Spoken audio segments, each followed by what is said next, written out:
क्या आईपीओ है?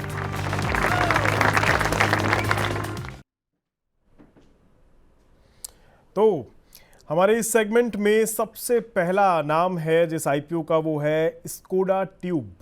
इसका आईपीओ आ रहा है।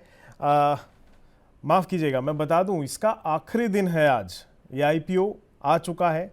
आईपीओ का प्राइस बैंड 340 से के आसपास है, 330 से 340 रुपये प्रति शेयर रहा है। आईपीओ का कुल जो है 120 करोड़ रुपए जुटाने की योजना थी इनकी, इस कंपनी की। फ्रेश इशू से कंपनी को 120 करोड़ रुपए मिलेंगे इसके बाद, और 1.57 करोड़ के फ्रेश शेयर जारी किए जाएंगे। इसमें ओएफएस का इसमें हिस्सा नहीं रहेगा, और लॉट साइज 100 शेयरों का है, तो कम से कम आपको 14,000 रुपये इसमें खर्च करने होंगे और एक लॉट लेने के लिए, जिसमें 100 शेयर होंगे। 2 जून को अलॉटमेंट हो जाएगा इसका, 4 जून को लिस्टिंग की संभावना है, हो सकती है। दूसरे दिन आईपीओ कुल 8.1 गुना जो है इसमें भरा है। ये सेकेंड डे इसका जो है, इतने लोगों ने इसको करा है, 8 गुना से ज़्यादा इसमें सब्सक्राइब हुआ है। वहीं नॉन इंस्टीट्यूशनल इन्वेस्टर्स के लिए जो हिस्सा है वो 20.2 गुना यानी 20% से ज़्यादा भर चुका है। तो कैसा लग रहा है सर स्कोडा ट्यूब का आईपीओ आपको? फिलहाल आज आखिरी दिन है, भर चुका है, लोगों द्वारा इसमें इन्वेस्ट किया गया है। आपको कैसा लग रहा है? अब देखिए, अभी तो आईपीओ में ओवर सब्सक्रिप्शन भी आया है, तो अभी बेसिकली अब जैसा कि अब मुझे लगता है कि लिस्टिंग आपने बताया कि टेंटेटिव डेट 4 जून के आसपास है, एनएसी बीएससी में मेन बोर्ड में लिस्टिंग होने वाला है। तो मेरे ख्याल से यहाँ पे जिनके पास है, आप एक बार देखिए, लिस्टिंग होने के बाद डिसीजन लीजिए। और लिस्टिंग होने के बाद आईपीओ में जैसे ही सेकेंडरी मार्केट में लिस्ट होता है, मेरा एक स्ट्रैटेजी रहता है वो आईपीओ हाई। मतलब आईपीओ दिन का जो पहला वो 15 मिनट 20 मिनट और डे क्लोजिंग कहाँ पे हो रहा है, आप एक बार देखिए।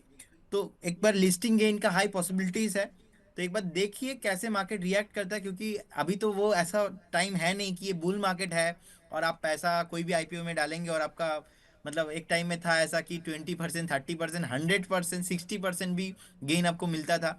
लेकिन अभी क्या हो रहा है, ओवर सब्सक्रिप्शन होने के बाद भी ज़्यादा यहाँ पे हम देख रहे हैं कि लिस्टिंग गेन हो नहीं पा रहा है, नहीं तो टिक नहीं पा रहा है लास्ट 3-4 हफ्ते में जो भी आईपीओ लिस्टिंग हुआ है। तो मेरे ख्याल से एक बार आप बने रहिए, जैसे ही अगर आपको अलॉटमेंट मिला है तो देखिए। और जिनके पास अभी मतलब लिस्टिंग तो अभी हुआ नहीं है, तो जो लेने के लिए सोच रहे हो आप, एक बार आप वेट करके जाइए। लिस्टिंग होता है 1-2 दिन देखने के बाद, इसमें मैं कोई कमेंट कर पाऊंगा, फिलहाल तो अभी कोई डेटा नहीं है सर। जी बिल्कुल, तो अभी फ़िलहाल लिस्टिंग होनी बाकी है। जिन्होंने इसमें पैसा लगा दिया है, बढ़िया है, इंतज़ार कीजिए। लेकिन जिन्होंने नहीं लगाया वो इंतज़ार करें लिस्टिंग होने का, फिर देखते हैं शेयर की चाल क्या रहती है, उस चाल के हिसाब से आप इसमें इन्वेस्ट करने की सोच सकते हैं। अगले आईपीओ की बात कर लेते हैं, और अगला है लीला होटल्स। ये काफ़ी दिन से चर्चाओं में है, इसकी लिस्टिंग होनी बाकी है। अभी कैसी होगी ये हम आपको बता दें। सोमवार 2 जून को इसकी शेयर की लिस्टिंग होनी है, और आईपीओ का जो इशू प्राइस था वो 435 रुपये प्रति शेयर तय किया गया था। और आईपीओ के कुल इस आईपीओ के ज़रिए कुल जो है 3,500 करोड़ रुपए की रकम जुटाने की बात रही है। फ्रेश इशू के ज़रिए कंपनी ने 2,500 करोड़ रुपए जुटा लिए हैं। ओएफएस से मौजूदा निवेशकों को करीब 1,000 करोड़ रुपए मिले हैं, और एंकर निवेशकों ने इसमें जो है करीबन 1,575 करोड़ का निवेश कर दिया है। तो कुल मिलाकर ये भी बाज़ार में आ चुका है, लोगों ने इसमें भी खरीदारी कर ली है। प्रदीप जी, लीला होटल काफ़ी चर्चाओं में है, बज़ में है। इसके काफ़ी रिजॉर्ट्स, होटल्स हैं, दिल्ली एनसीआर में भी हैं और देश के अलग अलग हिस्सों में भी हैं। ये आपको कैसा लग रहा है जब ये आएगा, लिस्ट होगा 2 तारीख के बाद, तो क्या इसमें बज़ होगा? क्या ये लोगों की उम्मीदों पर खरा उतरेगा?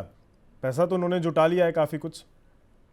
देखिए, पैसा तो सर जुटा लिया है, लेकिन फंडामेंटल ज्यादा अच्छा नहीं है। देखिए, पहले तो 22-23 का देखेंगे लॉस में ही था, अभी थोड़ा धीरे कर्ज भी है अभी आई थिंक इन रिकवरी पे हो रहा थोड़ा है। अभी।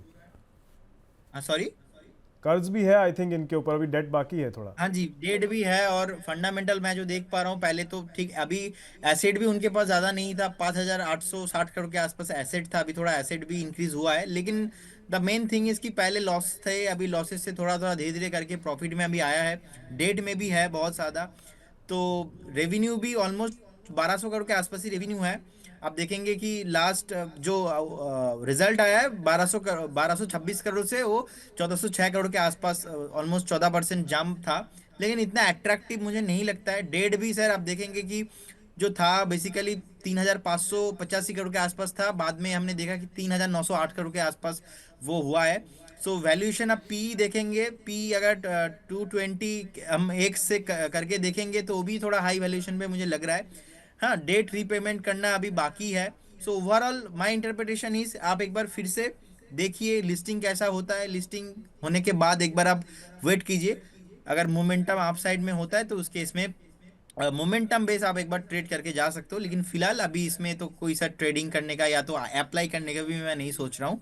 और जैसे ही लिस्टिंग होगा उसके बाद आप मोमेंटम चेक करने के बाद यहाँ पे कुछ डिसीजन बन सकता है। जी, इस सेगमेंट का आखिरी आईपीओ अब हम ले लेते हैं, और आखिरी आईपीओ है एगिस वोपक टर्मिनल्स। इसकी लिस्टिंग कैसी होगी, क्या कुछ हुआ है, मैं आपको एक बार थोड़ा सा इसमें ऊपरी तौर पर बता देता हूँ। सोमवार 2 जून की ही इसकी भी तारीख है लिस्टिंग की शेयर की, और आईपीओ का इशू प्राइस जो है 235 रुपये प्रति शेयर तय किया गया था। आईपीओ जो रकम जुटाना चाह रहा था कुल 2800 करोड़ की थी। फ्रेश इशू के जरिए इन्होंने 2800 इनको मिल चुके हैं। 32 एंकर निवेशक रहे हैं जिन्होंने 1260 करोड़ इसमें निवेश किए हैं। अब ये तकरीबन 2-2.5 गुना भर चुका है। क्वालिफाइड इंस्टीट्यूशनल बायर्स ने 3.5% के करीब इसमें खरीदारी कर ली है। नॉन इंस्टीट्यूशनल इन्वेस्टर्स ने भी इसमें कुछ हद तक खरीदारी की है, और रिटेल इन्वेस्टर्स ने भी इसमें कुछ हद तक खरीदारी की है। स्क्रीन पर आपको दिखाई दे रहा होगा। लेकिन बाजार के लिहाज से अभी इसकी लिस्टिंग होनी बाकी है, और जब लिस्टिंग होगी तो ये कैसा परफॉर्म करेगा ये समय बताएगा। लेकिन प्रदीप जी, आपको ये वाला स्टॉक कैसा लग रहा है? क्या ये लोगों की उम्मीदों पर खरा उतरने लायक है? क्या इसके फंडामेंटल्स कहते हैं?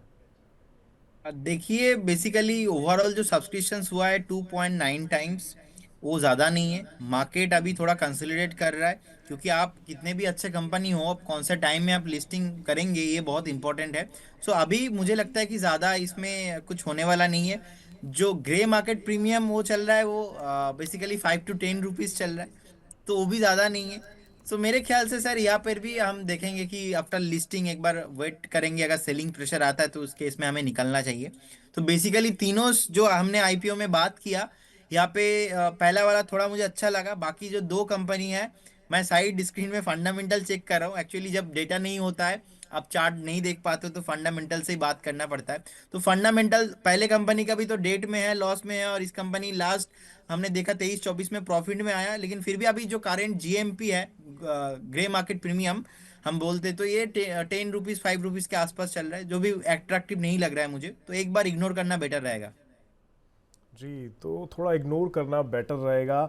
आज हमने 3 आईपीओस पर बात की है, जिसमें से पहला, जिस पर प्रदीप जी ने कहा कि थोड़ा इंटरेस्टिंग लग रहा है बाकी दोनों को छोड़ के, यानी लीला और एगस वाला जो है वो थोड़ा डामाडोल सा है, लेकिन स्कोडा ट्यूब थोड़ा आकर्षक लग रहा है।